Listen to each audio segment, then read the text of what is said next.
Welcome to Khan's Crop Academy. Good morning, student. Hi. We are going to learn Agriculture Science and Technology Standard 12, Chapter number 5, Farm Management, Lecture number 1. विद्यार्थी मित्रांनो, या अगोदर आपण 4 chapter complete केलेले आहेत. Comments येत आहेत की रिड्यूस झालेलं सिलेबस कोणता आहे. तर विद्यार्थी मित्रांनो, आपण त्यावर एक व्हिडिओ अपलोड केलेला आहे. त्यामध्ये आपण टेलिग्रामवर ते रिड्यूस झालेलं जे सिलेबस आहे ते पण आपण अपलोड केलेलं आहे. ते तुम्ही बघा आणि टेक्स्टबुकवर ते टिक करून घ्या. कारण आपलं रिड्यूस झालेलं सिलेबस जे आहे की असं चॅप्टर वगैरे रिड्यूस झालेलं नाही. टोटल जे कॉल रिकॉल वगैरे रिमेंबर वगैरे असे जे आहेत आणि थोडंफार एखादी पॉईंट वगैरे रिड्यूस झालेलं आहे. जसं आज फार्म मॅनेजमेंट यावर जे आपलं रिड्यूस झालेलं जे भाग आहे, क्वालिटीज ऑफ मॅनेजरची जी क्वालिटी असायला पाहिजे ते रिड्यूस झालेलं आहे. नंतर फॉर्म्युलेशन ऑफ क्रॉपिंग स्कीम आणि फॉर्म रेकॉर्ड हे रिड्यूस झालेलं आहे.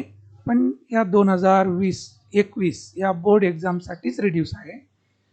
आपण तर सगळं कवर करणारच आहोत. मागे पण सांगितलं की आपण जे व्हिडिओ तयार करत आहोत हे तात्पुरतं नाही, हे लॉंग लाईफ आहे. म्हणजेच जोपर्यंत सिलेबस असेल तोपर्यंत हे यूट्यूब चॅनल हेच लेक्चर राहणार आहेत. तर तुम्ही ते चेक करायचं आहे आणि चेक करून त्याच्यावर टिक करायचं की हे आपल्याला बोर्ड एक्झाममध्ये विचारले जाणार नाही. तर विद्यार्थी मित्रांनो, सुरू करूया आपण फार्म मॅनेजमेंट. तर मागे पण सांगितलं तुम्हाला की आपल्या जे नवीन सिलेबस तयार झालेला आहे त्यामध्ये थोडे इंटरेस्टिंग असे चॅप्टर टाकलेले आहे की विद्यार्थ्यांना इंटरेस्ट यावं, की फक्त कल्टिवेशन प्रॅक्टिसेस बोर होऊन जातं. असं नवीन टेक्निक जे आहेत तर त्यामध्ये फॉर्म मॅनेजमेंट हे फार इंटरेस्टिंग भाग आहे. मॅनेजमेंटचा भाग आहे. त्याचाच भाग आहे मॅनेजमेंटचा. आता तुमच्या समोर फोटो दिसत आहे. यामध्ये शेती दिसत आहे, वेगवेगळे असे क्रॉप दिसत आहेत, फळझाडं दिसत आहेत, फ्लावर दिसत आहे. नंतर हे डेअरी फार्म दिसत आहे. नंतर गोट फार्म दिसत आहे. इकडं पोल्ट्री फार्म आणि फिश हे दिसत आहे. ते पोल्ट्री फार्म, इथं फिश. तर विद्यार्थी मित्रांनो, हे जे सगळं आहे हे सगळं फॉर्म मॅनेजमेंटमध्ये मोडणार आहे. म्हणजे फॉर्म रिलेटेड जे काही उद्योग आहेत त्याच्या रिलेटेड हे सगळ्याचं मॅनेजमेंट करणं महत्त्वाचं आहे. मॅनेजमेंट कसं करणं महत्त्वाचं आहे. तर ते तुम्हाला थोडं ट्रेलर दाखवलं की या चॅप्टरमध्ये नेमकं काय आपल्याला काय शिकायचं आहे चॅप्टरमध्ये. तर पूर्ण शेतीचं मॅनेजमेंट किंवा शेती संलग्न असणारे जे व्यवसाय आहेत त्याचं मॅनेजमेंट, ह्या सगळ्या गोष्टीचं. कारण की फक्त पीक घेऊन चालणार नाही, तर त्या रिलेटेड जे काही आहेत व्यवसाय, ज्याला कुटीर उद्योग म्हणणार आणि शेती संलग्न व्यवसाय म्हणणार आपण, हे सगळ्याचं मॅनेजमेंट म्हणजे व्यवस्थापन कसं करायला पाहिजे ह्या चॅप्टरमध्ये आपण शिकणार आहोत. तर विद्यार्थी मित्रांनो, इंटरेस्टिंग आहे आणि तुम्हाला इंटरेस्ट कसं येईल त्यानुसार मी आणखीन भरपूर प्रयत्न केलेला आहे हे लेक्चर तयार करण्यासाठी. तर बघूया आपण. हे तर चित्र तुम्हाला दिसत आहे की आपल्याला नेमकं काय बघायचं आहे चॅप्टरमध्ये. तर बघूया आपण. पहिलं फॉर्म मॅनेजमेंटची definition. What is mean by farm management? Define the farm management. Farm management म्हणजे काय? शेती व्यवस्थापन. शेती व्यवस्थापन. आता त्या शेतीमध्ये फक्त पिकच नाही बाळांनो, तर त्या रिलेटेड सगळे काही बिझनेस आहेत त्या सगळ्याचं management farm management. It is a branch of agricultural economics. तर फॉर्म मॅनेजमेंट कशाची ब्रँच आहे? ॲग्रिकल्चरल इकॉनॉमिक्सची ब्रँच आहे. Agriculture economics. तर आपल्या ॲग्रिकल्चरमध्ये एकूण 10 विषय शिकविले जातात आपल्या 4 वर्षामध्ये.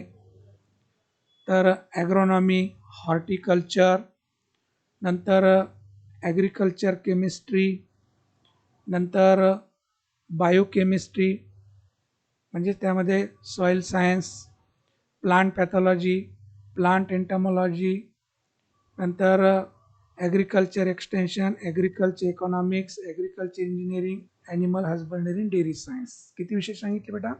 10. 10 विषयाचा अभ्यास केला जातं, तर ॲग्रिकल्चर इकॉनॉमिक्स सुद्धा असतं. तर शेतीचं जे अर्थव्यवस्था आहे त्याचं जे माहिती शिकवली जाते ते ॲग्रिकल्चर इकॉनॉमिक्समध्ये शिकवली जाते. तर फार्म मॅनेजमेंट कशाची ब्रँच आहे तर लक्षात ठेवायचं, it is a branch of agriculture economics. इथपर्यंत समजलं. विच डील्स विथ इन्व्हेस्टिंग करणं है ना. इन्व्हेस्टिगेशन चालू आहे म्हणजे त्याचं पृथक्करण, त्याचं माहिती घेणं चालू आहे, असं इन्व्हेस्टिगेशन चालू आहे है ना. म्हणजे एखादी केस असेल तर त्याचं इन्व्हेस्टिगेशनमध्ये प्रोसेसमध्ये असं म्हणतो आपण, त्याची पूर्ण डिटेल माहिती घेणं. इन्व्हेस्टिंग अँड अर्निंग ऑफ मनी है ना. इन्व्हेस्ट करणं है ना म्हणजे खर्च करणं आणि काढणं. And earning of money from farm activities by the farmer for securing the maximum possible net income. Farmer for securing the maximum possible net income. आता जास्तीत जास्त हे सगळं कुठं ना कशासाठी आहे, इन्कमसाठी आहे बाळांनो. कशासाठी आहे, इन्कम जास्तीत जास्त कसं मिळावं, नेट प्रॉफिट जास्त कसं मिळावं, यासाठी सगळं हे काय भानगडी येईल. म्हणजे आपलं नेट प्रॉफिट किती जास्त मिळणार, खर्च कमीत कमी करून जास्तीत जास्त कसं मिळणार आपल्याला, आणि त्या रेशोमध्ये जास्त उत्पादन कसं, खर्चाच्या रिलेटेड कंपॅरिझननं उत्पन्न जास्त कसं मिळणार, हे या शास्त्रामध्ये शिकवलं जातं. ते आहे ॲग्रिकल्चर इकॉनॉमिक्स. आणि ते ॲग्रिकल्चर इकॉनॉमिक्सची फार्म मॅनेजमेंट एक ब्रँच आहे. लक्षात, ॲग्रिकल्चर इकॉनॉमिक्सची ब्रँच आहे फार्म मॅनेजमेंट. तर ही एक डेफिनेशन आहे. आणखीन एकदा रिपीट करतो, it is a branch of agricultural economics. Farm management is a branch of agricultural economics which deals with investing खर्च, अँड अर्निंग निघणे काढणे, इनपुट आउटपुट है ना. इनपुटच्या रेशोमध्ये आउटपुटही निघाला पाहिजे. आता आजकालची शेती काय होत चाललेली आहे, महागडी, म्हणजे इनपुट भरपूर टाकणे, आउटपुट तेवढ्या प्रमाणामध्ये नाही है ना. तर त्या रेशोमध्ये हे सगळे इकॉनॉमिकचे प्रिन्सिपल्स आहेत. टाकलं किती, निघालं किती, मग ते त्याचा रेशो किती आलं नेट प्रॉफिटचं, तरच आपण म्हणतो की नेट प्रॉफिट जास्त झाला बा, लागवडी खर्चापेक्षा जास्त उत्पादन झालं, किंवा लागवडीचा खर्च पण निघाला नाही हो, असं म्हणतात की शेतकरी. तर इन्व्हेस्टिंग अँड अर्निंग है ना, ह्या दोन बाबी आहेत महत्त्वाच्या शेतीमध्ये. Input output of money from farm activities, जे काही फार्म ॲक्टिव्हिटीज आहेत by the farmer for securing the maximum possible net income. आपण एवढं खर्च करत आहोत द्राक्ष बागेसाठी, 5 लाख खर्च करत आहोत, पण त्यामध्ये वार्षिक आपल्याला किती उत्पादन मिळेल है ना, त्या प्रमाणामध्ये मिळाला पाहिजे. एक व्यक्ती 10,000 खर्च करतो आणि 20,000 काढतो. एक व्यक्ती 5,000 खर्च करतो, 5 लाख खर्च करतो, 7 लाख काढतो. कोणतं चांगलं आहे? 10 खर्च केलं, 20 काढलं, म्हणजे दुपटीनं उत्पन्न निघालं त्याचं. इकडं 5 लाख करून 7 लाख भेटू लागले. आलं लक्षात. तर हे बघितले जातं इकॉनॉमिक्समध्ये, खर्चाच्या प्रमाणामध्ये उत्पन्न पण मिळायला पाहिजे, त्याला म्हणतो आपण व्यवस्थित उत्पन्न मिळालं बाळांनो. तर मॅक्झिमम नेट प्रॉफिट मिळाला पाहिजे. तर हेच ॲग्रिकल्चर इकॉनॉमिक्समध्ये शिकवलं जातं आणि त्याचीच ब्रँच आहे फार्म मॅनेजमेंट. फार्म मॅनेजमेंटमध्ये ॲग्रिकल्चर इकॉनॉमिक्स लावलं जातं. नेक्स्ट डेफिनेशन आहे, farm management is a coordinating science. Coordinating science combining the principles of the economics. जे इकॉनॉमिक्सचे जे प्रिन्सिपल्स आहेत, अर्थशास्त्राचे जे तत्व आहेत, ते तत्व आपण इथं फॉलो करतो शेतीमध्ये. With plant and animal production science, पिकाच्या उत्पादनाच्या बाबतीत असो की पशुधनाच्या बाबतीत असो है ना, पशुधनाच्या बाबतीत असो, ज्याला आपण लाईव्ह स्टॉक म्हणतो है ना. आता ते पोल्ट्री फार्म असो, गोट फार्म असो, फिश कल्चर असो, लॅक कल्चर असो, जे काही आहे, हे तर इकॉनॉमिक्स प्रिन्सिपल वापरले जातात, त्यालाच म्हटलं जातं फॉर्म मॅनेजमेंट. फॉर्म मॅनेजमेंट लक्षात राहील डेफिनेशन. कोणतीही एक पार्ट असणं आवश्यक आहे. तसं टेक्स्टबुकमध्ये 3 दिलेले आहेत, तर या 3 पैकी मला 2 चांगले वाटत आहे की जेणेकरून तुमच्या लक्षात राहील.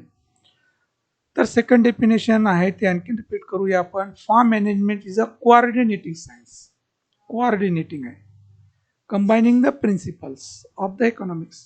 इकॉनॉमिक्सचे प्रिन्सिपल इथं फॉलो केले जातात with plant and animal production science. Okay, तर डेफिनेशन पार्ट पाहिजे 1 मार्कासाठी.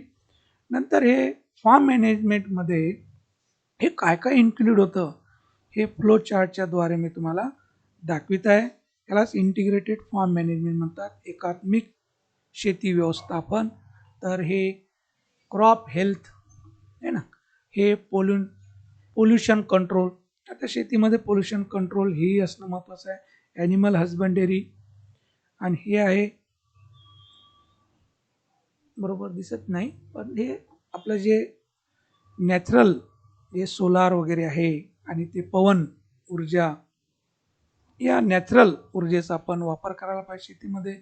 वॉटर मॅनेजमेंट, पाण्याची व्यवस्थापन करायला पाहिजे. नंतर natural conservation, land natural conservation, एक कम्युनिटी प्रोग्राम. नंतर हे ऑर्गनायझेशन प्लॅनिंग, ऑर्गनाइज प्लॅनिंग, आणि हे आहे सॉईल मॅनेजमेंट अँड हेल्थ. तर ह्या सगळ्याचा विचार करून आपल्याला नेट प्रॉफिट वाढायचं आहे. असं होऊ नये की पर्यावरण दूषित होणार, नेट प्रॉफिट वाढलं. लक्षात, हे सगळं झालं इंटिग्रेटेड फॉर्म मॅनेजमेंट. या सगळ्या गोष्टीचा आपण विचार करायला पाहिजे. फक्त नेट प्रॉफिट बघूनही चालणार नाही. त्यामध्ये प्लांटचे हेल्थ बघावं लागेल, पोल्युशन बघावं लागेल, ॲनिमल हजबंडरीचे बघावं लागेल, हे नॅचरल सोर्सेस आहे त्याचे बघावं लागेल, वॉटर मॅनेजमेंटही बघायला पाहिजे है ना. नंतर हे कम्युनिटी मॅनेजमेंटही करायला पाहिजे. नंतर प्लॅनिंग करायला पाहिजे.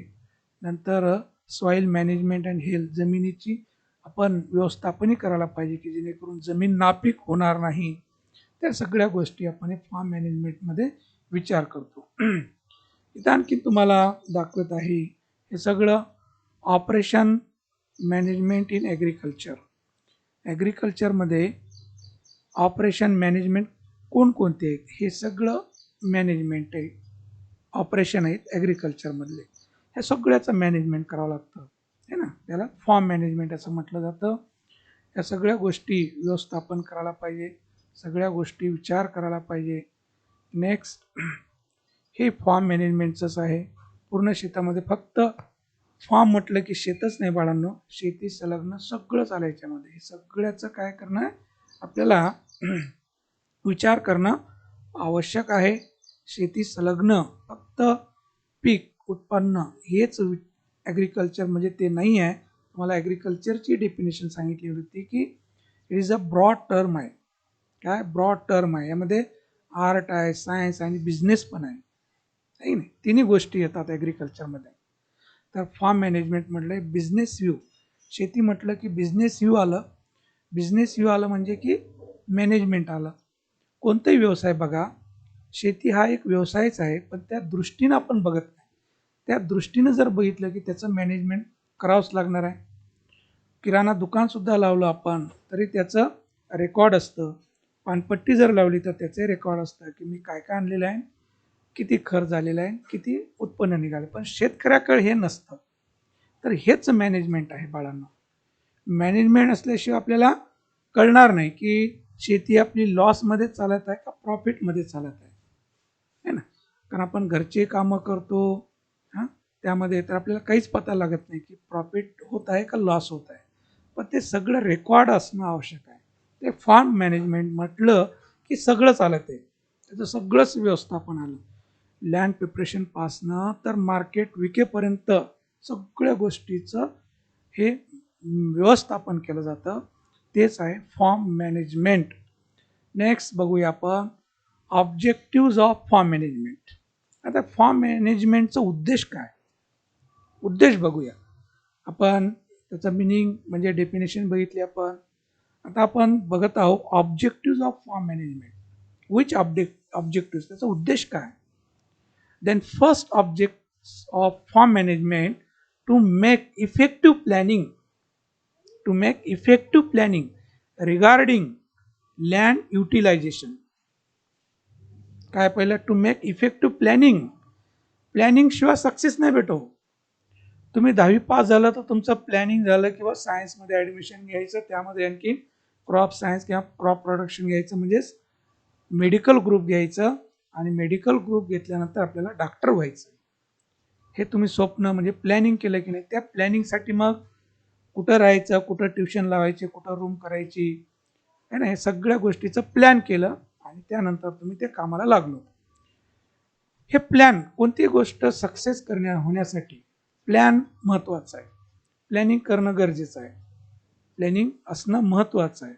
तर फॉर्म मॅनेजमेंटमध्ये पहिलं आहे planning, effective planning regarding land utilization. त्या शेतीचं परिपूर्ण फायदा कसं, भारी जमीन असेल तर त्याचा फायदा कसं करून घ्यायचं, पाणी उपलब्ध आहे त्याचा फायदा कसं करून घ्यायचं आहे ना, घरचे मजूर आहेत त्याचा कसा फायदा करून घ्यायचं, तर इम्प्लिमेंट आहे त्याचा कसा फायदा करून घ्यायचं, जे जे इनपुट आहे आपल्याकडे उपलब्ध आहे, रिसोर्स आहे, त्या सोर्सचं पूर्ण आपण काय करणार आहोत, युटिलायझेशन करणार आहोत. पहिलं लँड युटिलायझेशन आहे ना, हलकी असेल त्याचा कसा फायदा घ्यायचा. मग क्रॉपिंग सिस्टीम, आपण जे inter cropping, mixed cropping, crop rotation, multiple cropping आहे ना, हे जे क्रॉपिंग सिस्टीम आहे, हे क्रॉपिंग सिस्टीम कसं फॉलो करणार आपण, त्याचं कोणत्या प्लॉटमध्ये काय घ्यायचं, कोणत्या प्लॉट म्हणजे पूर्ण शेतीचं डिवायडेड करायला पाहिजे की 1 एकर 2 एकर असं जे काही डिवायडेड आहे, तुमच्याकडे टोटल जमिनीचे तुकडे तयार करायला पाहिजे त्या जमिनीच्या टाईपवरून आणि त्याला मिळणारा सोर्सवरून त्याचे असे डिवायडेड करायला पाहिजे. मग त्याला प्लॉट नाव द्यायला पाहिजे, first plot, second plot, third plot. मग त्या फर्स्ट प्लॉटमध्ये गेल्या वर्षी काय होतं, आता काय घ्यायचं, फळझाड कुठं लावायचे, भाजीपाला कुठं घ्यायचं, धान्य पीक कुठं घ्यायचं, फॉडर पीक कुठं घ्यायचं, मग कोणा पिकाचं एकत्र पेरायचं, हे सगळं cropping system. Labour and weather, आता आपल्या आजूबाजूला मजुरं स्वस्त दरात मिळतात की नाही मिळतात, कधी मजूर मिळणार, तर आपल्याला स्वस्त दरात मिळणार, कारण सगळ्याच कामं एक ऐन वेळेस येतात. जसं सोयाबीन सगळ्यांनी पेरलं तर काढणीच्या वेळेस मजुराची टंचाई भासते. सगळ्यांनी ऊस लावलं तर ऊस काढणीच्या वेळेस मजूर मिळत नाही. असा जो प्रॉब्लेम निर्माण होतो ते आपण विचार करायला पाहिजे, त्यानुसार पीक घ्यायला पाहिजे. अँड वेदर, आपल्या भागामध्ये कसं हवामान आहे, कधी पाऊसमान होत आहे, कोणत्या पिकाचं नुकसान होत आहे, हे बघूनच आपण प्लॅन करायला पाहिजे. आणि ते प्लॅन केलेलं ॲक्च्युअल अंमलात आणावं लागेल है ना. जे कागदावर तुम्ही प्लॅन केलं, हे सगळं प्लॅनिंग कुठं असतं, कागदावर असतं. कुठं असतं, कागदावर.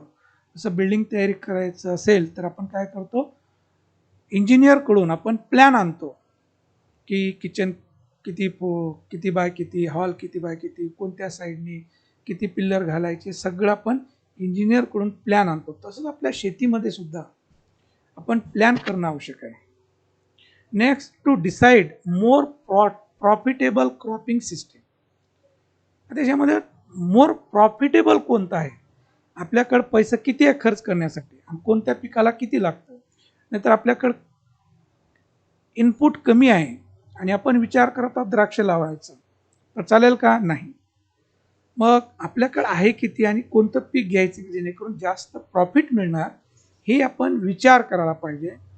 अँड ॲनिमल हजबंडरी, मग आपल्याकडे जनावर किती आहे, त्यांना चारा वर्षभर किती लागतं, मग त्यासाठी आपल्या धान्य मिळावं, त्यांना वैरणी मिळावं, या उद्देशाने आपण कोणतं पीक घ्यायला पाहिजे, म्हणजे ते क्रॉपिंग सिस्टीममध्ये येतं. म्हणजे आपलंही भागावं आणि त्या जनावराचंही वर्षभरचं भागावं, हे जे पूर्ण प्लॅन करूनच आपण काय करायला पाहिजे, क्रॉपिंग सिस्टीम म्हणजे पिकं घ्यायला पाहिजे बाळांना. हे फॉर्म मॅनेजमेंटचं ऑब्जेक्ट्स आहे. Then third, to calculate expenditure require per unit area. नंतर आपण कॅल्क्युलेट करायला पाहिजे की या पिकाला किती खर्च येणार आहे, त्या पिकाला किती खर्च येणार आहे, आपल्याकडे उपलब्ध किती आहे आणि आपण बाहेरून किती आणू शकतो, बँकेतून म्हणा किंवा फायनान्स म्हणून म्हणा किंवा इतर मित्राकडून किती आणू शकतो, ह्या सगळं ताळमेळ घालावं लागेल. नाहीतर ऐन वेळेला फवारणीसाठीच पैसे नाही, असं जर झालं तर पूर्ण आपलं नुकसान होऊन बसणार. तर खर्च किती होणार आहे याचा ताळमेळ लागायला पाहिजे, कॅल्क्युलेट करायला पाहिजे बाळांनो. त्या एरियाला किती लागणार आहे, आणि for evaluation of agricultural production, मग त्याचं मूल्यमापनही व्हायला पाहिजे. आपण एवढं खर्च करत आहोत तर निघणार किती आहे, असं होऊ नये आपण खर्चच करत बसणार आणि निघणार फारच कमी. लक्षात, मी उदाहरण सांगितलं तुम्हाला, 10,000 खर्च केलो, 20 काढतो एक शेतकरी 5 लाख खर्च करतो आणि 7 लाख काढतो. प्रॉफिटेबल कोण आहे मग? 10,000 वाला म्हणणार की नाही आपण. लक्षात, तर 5 लाख खर्च करून 7 लाख काढत असेल तर प्रॉफिटेबल कोण आहे? कोण आहे? 10,000 खर्च करून 20,000 काढणारा शेतकरी प्रॉफिटेबल आहे. हे इव्हॅल्युएशन करायला पाहिजे आपण. खर्च एवढं लावतात, त्याचं उत्पन्न किती निघायला पाहिजे हे कॅल्क्युलेट करायला पाहिजे. आता हे सगळं फॉर्म मॅनेजमेंट करणार कोण असतं? त्याला फॉर्म मॅनेजर म्हणतात, पुढे येणारच आहे. तर हे फॉर्म मॅनेजमेंटचं हे उद्देश आहे. नेक्स्ट, आता या पद्धतीनं आपण क्रॉपिंग सिस्टीम, हे इंटरक्रॉपिंग सिस्टीम आहे. हे इंटरक्रॉपिंग म्हणजे हे मिक्स, हे इंटरक्रॉपिंग आहे, हे मल्टी स्टोरीड क्रॉपिंग सिस्टीम आहे. तर या पद्धतीनं हे मल्टिपल क्रॉपिंग सिस्टीम, असे क्रॉपिंग कोणत्या पिकामध्ये काय घेतलं तर आपला फायदा होणार आहे, आणि कोणत्या प्लॉटमध्ये काय घ्यायचं आहे, तर वेगळ्या प्लॉटमध्ये वेगळं पीक घेतलेलं आहे. तर हे सगळं प्लॅनिंग असणं आवश्यक आहे बाळांनो, तरच आपली शेती काय असणार, सक्सेस होणार. Next, to develop skill and knowledge in financial management. तर बरेच शेतकरी ना मॅनेजमेंटच जमत नाही, नेहमी कशात राहणार, कर्ज बाजारीत बिचार. तर त्याचं स्किल अँड नॉलेज यायला पाहिजे की फायनान्शियली मॅनेजमेंटचं, प्लॅनिंगचं, टॅक्स लॉचं, टेक्निकल प्रोडक्शनचं, लिडरशिपचं, sustainable agriculture, human health and environment, ह्या सगळ्या गोष्टीचं स्किल अँड नॉलेज असणं महत्त्वाचं आहे. काही वेळेला आपण फक्त शेतातच मरमर करतो, बरेच आपण बघतो, पण त्यांना इकडचं काहीच माहीत नसते की कोणते गव्हर्नमेंटचे स्कीम आलेले आहेत आणि सबसिडी कोणते आहेत, याचा त्यांनी फायदा घेत नाही, आपली पारंपरिक शेतीमध्येच गुंतलेले असतात. तर शेतकरी कसा झाला पाहिजे, त्याला स्किल अँड नॉलेज असलेला शेतकरी, आणि त्याची शेती सुधारणार बाळांना. तर फॉर्म मॅनेजमेंटचा काय उद्देश आहे? Next, to increase the agri business by efficient using sources and resources available. तर ॲग्रिकल्चर बिझनेसमध्ये कसं बिझनेस वाढणार, तर ते जे काही सोर्स आहे त्याची इफिशियन्सी कशी व्हावी, त्याचं जे रिसोर्स आहे त्याचा कसं त्यांनी फायदा घेणार आणि तो कसं उपलब्ध करणार, ह्या सगळ्या गोष्टीचे फॉर्म मॅनेजमेंटमध्ये अभ्यास केला जातं, आणि त्याचा हे उद्देश आहे बाळांनो. तर आपण ॲग्रिकल्चर बिझनेस, लक्षात, हे सगळे ॲग्रिकल्चर बिझनेस आहेत, शेती रिलेटेड व्यवसाय सगळे आहे ना. हे इकडं शेती व्यवसाय दिसत आहे, हे सगळं बिझनेस, ॲग्रिकल्चर बिझनेस, हे ॲग्रिकल्चर बिझनेस, नर्सरी आहे ना, हे ॲग्रिकल्चर बिझनेस. ओके, तर भरपूर ॲग्रिकल्चर बिझनेस आहे की जे आपण ॲग्रिकल्चर रिलेटेड बिझनेस करू शकतो, आपण शेती संलग्न करू शकतो बाळांनो आपण. तर याचं सगळं काय असायला पाहिजे, मॅनेजमेंट करता यायला पाहिजे. तर हे सस्टेनेबल ॲग्रिकल्चर, शाश्वत शेती, ज्याला आपण शाश्वत शेती असं म्हणणार आहे, सगळं शाश्वत शेती आहे ना. ज्याला आपण शाश्वत शेती म्हणजे हमखास उत्पादन मिळणारच, शाश्वत असणार, हे शाश्वत शेती. आजकालची शेती कशी आहे, मॉडर्न शेती आहे, महागडी शेती आहे, जीव घेऊ शेती आहे. पण आपण शाश्वत शेती म्हटल्यानंतर काही ना काही आपलं उत्पादन मिळतच राहणार, तर अशी शेती आपण करणं आवश्यक आहे. जे काही नॅचरल रिसोर्सेस आहेत त्याचा जास्तीत जास्त वापर करायचा, जास्तीत जास्त वापर करून शेतीमध्ये आपण जास्तीत जास्त उत्पादन कसं काढणार. ते सस्टेनेबल ॲग्रिकल्चर. तर ही फार्म मॅनेजमेंटमध्ये आहे. Next, to earn maximum profit. आता जास्तीत जास्त उत्पादन कसं मिळावं फ्रॉम डिफरंट ॲग्रिकल्चर एंटरप्राइजेस. जे काही ॲग्रिकल्चर एंटरप्राइजेस आहेत है ना, एंटरप्राइजेस जे आहेत ॲग्रिकल्चर रिलेटेड एंटरप्राइजेस जे आहेत त्याच्यामध्ये जास्तीत जास्त कसं प्रॉफिट मिळणार, आपण कमी खर्च लावून जास्त कसं प्रॉफिट मिळणार, हे फार्म मॅनेजमेंटचा उद्देश आहे. ह्या comparative study of economics with other agricultural enterprises. तर जे काही ॲग्रिकल्चरल एंटरप्राइज त्याच्याबरोबर आपण इकॉनॉमिक्सचे प्रिन्सिपल जोडून बघायचं, कंपॅरेटिव्ह करायला पाहिजे. इतर जे काही ॲग्रिकल्चर आहेत एंटरप्राइजेस त्याचं कंपॅरिझन करायला पाहिजे इकॉनॉमिक प्रिन्सिपल लावून, की एवढं खर्च केलं तर हे बिझनेस केलं ॲग्रिकल्चर बिझनेस तर एवढं उत्पन्न होऊ लागलं, एवढं जास्त खर्च केलं की एवढं उत्पन्न होऊ लागलं, तर कोणतं चांगलं आहे, हे ॲग्रिकल्चर इकॉनॉमिक्समध्ये आहे, त्याचे प्रिन्सिपल आपण फॉलो करायला पाहिजे. तर हेच फार्म मॅनेजमेंटचा उद्देश आहे. To study effect of different changing technologies. आता ॲग्रिकल्चरमध्ये जे काही वेगळे मॉडर्न टेक्नॉलॉजी म्हणतो आपण, आता विषयाचंच नाव आपलं ॲग्रिकल्चर सायन्स अँड टेक्नॉलॉजी झालेलं आहे ना. नवीन नवीन शेतीमध्ये तंत्र जे निघत आहे त्या तंत्राचं कसं बदल झालेलं आहे ॲग्रिकल्चर बिझनेसमध्ये, ते आपण कितपर्यंत त्याचा फायदा घ्यायला पाहिजे. To study effect of different changing technologies on agri business. तर जे काही डिफरंट चेंजिंग टेक्नॉलॉजीज आहेत त्याचा आपण अभ्यास करायला पाहिजे व्यवस्थित, आणि त्या पद्धतीने आपण वाटचाल करायला पाहिजे. नेक्स्ट आपण बघूया या पद्धतीनं पूर्ण